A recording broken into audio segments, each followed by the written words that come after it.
আসসালামু আলাইকুম। উচ্চ মাধ্যমিক ব্যবসায় শিক্ষা শাখার শিক্ষার্থীদেরকে ব্যাংক সমন্বয় বিবরণীর ক্লাসে স্বাগত জানাচ্ছি। আমি আব্দুল করিম। ব্যাংক সমন্বয় বিবরণীর ছোট্ট একটি বিষয় কতে আসে সাধারণত ডেবিট মেমোরেন্ডাম, সে বিষয়ে আজকে তোমাদের অবহিত করব এবং একটি ডেবিট মেমোরেন্ডাম কিভাবে নির্ণয় করতে হয় সেটি দেখাবো। অঙ্কে চলে যাচ্ছি। এই অঙ্কটি বরিশাল বোর্ড 2022-এ এসেছিল। সাহা স্টোর্স এর ব্যাংক সংক্রান্ত তথ্যাবলী নিম্নরূপ।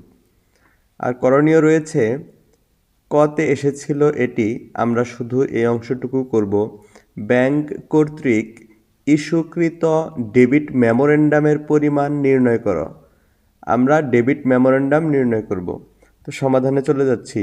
সমাধানে চলে যাওয়ার আগে প্রথমে আমাদের জানতে হবে হোয়াট ইজ ডেবিট মেমোরেন্ডাম বা ডেবিট মেমোরেন্ডাম কি। তো ডেবিট মেমোরেন্ডাম বইয়ের ভাষায় হচ্ছে ব্যাংক কর্তৃক সরাসরি পরিশোধ। এই অংশটা দিয়ে কি বোঝালো? ব্যাংক কর্তৃক সরাসরি পরিশোধ অর্থাৎ আমার যে হিসাবটি ব্যাংক রাখতেছে সেই হিসাব হতে ব্যাংক যদি কাউকে টাকা পরিশোধ করে দেয়, সেটি আমার কোনো পাওনাদারকে ব্যাংক যদি টাকা পরিশোধ করে দেয়, আমি জানি না, সেটা হচ্ছে ব্যাংক কর্তৃক সরাসরি পরিশোধ। এরপরে রয়েছে ও ধার্যকৃত চার্জ। ব্যাংকে হিসাব রাখার কারণে নির্দিষ্ট সময় পর পর ব্যাংক চার্জ কেটে নেয় এবং এর পরে আমানতকারীকে অর্থাৎ আমাকে অবহিত করতে যে চিঠি ইস্যু করে তাকে ডেবিট মেমোরেন্ডাম বলা হয়। তো এখন বইয়ের ভাষা বাদ দিয়ে যদি আমি বোঝার জন্য বলি, তাহলে ধরে নাও তোমার একটি ব্যাংক হিসাব রয়েছে। তো ব্যাংক 1 বছর পর বা নির্দিষ্ট সময় পর এই হিসাব থাকার কারণে তোমার অ্যাকাউন্ট থেকে কিছু অর্থ কেটে রাখবে, বিয়োগ করে দিবে, তোমার অ্যাকাউন্টে টাকা কমে যাবে। তো এই বিষয়টি ব্যাংক আগে জানাতো একটি চিঠির মাধ্যমে। সেই চিঠিকে বলা হতো ডেবিট মেমোরেন্ডাম, যা বর্তমানে মেসেজের মাধ্যমে জানানো হয়। তো ব্যাংক যদি কখনো এরূপ অ্যাকাউন্ট থেকে কোনো কারণে টাকা কমিয়ে দেয়, তাকে আমরা ডেবিট মেমোরেন্ডাম বলবো। সমাধানে চলে যাচ্ছি। প্রথমে একটি ছক থাকবে, ছকটি এরকম হবে। এখন আমাদের একটি প্রশ্ন লাগবে, প্রশ্নটি নিয়ে আসলাম। নগদান বই মোতাবেক ব্যাংক জমার উদ্বৃত্ত 30,000 টাকা। তো এর কারণে আমাদের অ্যাকাউন্ট থেকে ব্যাংক টাকা কমিয়ে দেয়নি, এটা ডেবিট মেমোরেন্ডামে যাবে না। যে বিষয়ের কারণে আমাদের অ্যাকাউন্ট থেকে টাকা কমে গেছে অথচ আমি জানি না, সেটি ডেবিট মেমোরেন্ডামে যাবে। আদায়ের জন্য জমাকৃত চেক, অর্থাৎ এই চেকটি আমি জমা দিয়েছি, অ্যাকাউন্টে টাকা বাড়বে, এটিও ডেবিট মেমোরেন্ডামের বিষয় নয়। তারপরে রয়েছে চেক কাটা হয়েছে।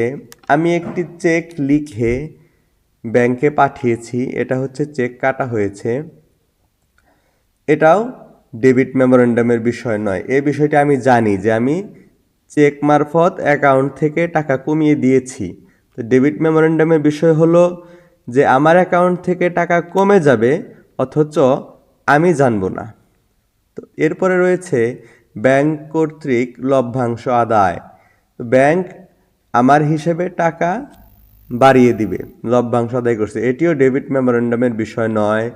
এরপরে রয়েছে 5 তারিখ, ব্যাংক কর্তৃক চার্জ 1,200 টাকা। ব্যাংক চার্জ নিয়েছে আমার অ্যাকাউন্ট থেকে, এর ফলে আমার অ্যাকাউন্টে টাকা কমে যাবে এবং কমে যাওয়ার পর ব্যাংক আমাকে একটি চিঠি দিবে যে আপনার অ্যাকাউন্ট থেকে টাকা কমানো হয়েছে, কারণ হলো ব্যাংক চার্জ। এটা হবে ডেবিট মেমোরেন্ডামের অন্তর্ভুক্তির বিষয়। তো প্রথমে যাবে ব্যাংক চার্জ, প্রথমে তারিখ দিয়ে দিব 5 তারিখ।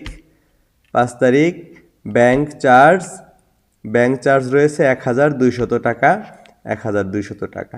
এরপরে দেখব জমাকৃত চেক, কোনো জমা ডেবিট মেমোরেন্ডামে আসবে না। তারপরে রয়েছে ৬,০০০ টাকার একখানি প্রাপ্য বিল জমার মতো, এটা আর পড়ার দরকার নেই। ব্যাংক কর্তৃক সরাসরি প্রদেয় বিল পরিশোধ করেছে। তো ব্যাংক সরাসরি টাকা পরিশোধ করে দিয়েছে, যা এখন পর্যন্ত নগদান বইতে লিপিবদ্ধ হয়নি, অর্থাৎ আমি জানি না। ব্যাংক আমার অ্যাকাউন্ট থেকে টাকা কমিয়েছে, আমি জানি না, সে তাই আমাকে একটি চিঠি সরবরাহ করবে। অতএব এই চিঠি হচ্ছে ডেবিট মেমোরেন্ডাম ১,০০০ টাকা।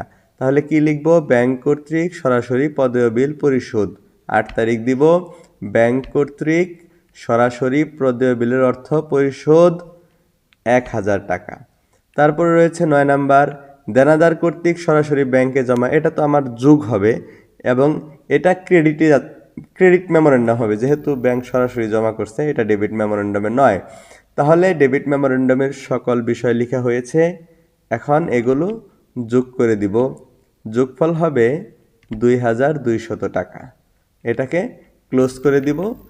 কতে যে প্রশ্নটি এসেছিল, ব্যাংক কর্তৃক ইস্যুকৃত ডেবিট মেমোরেন্ডামের পরিমাণ নির্ণয় করো, সেটি আমাদের নির্ণয় হয়ে গেল। প্রিয় শিক্ষার্থীরা, ব্যাংক সমন্বয় বিবরণী সংক্রান্ত আরও বিভিন্ন বিষয়ের ভিডিও, যেমন একক জের পদ্ধতিতে সমাধান বা উভয় জের পদ্ধতিতে সমাধান, ব্যাংক সমন্বয় বিবরণী কেন এবং কিভাবে করতে হয়, এ সংক্রান্ত বিস্তারিত ভিডিও আমার চ্যানেলে দেওয়া আছে, তোমরা সময় মতো দেখে নিবে। ধন্যবাদ সবাইকে। আসসালামু আলাইকুম ওয়া রাহমাতুল্লাহ।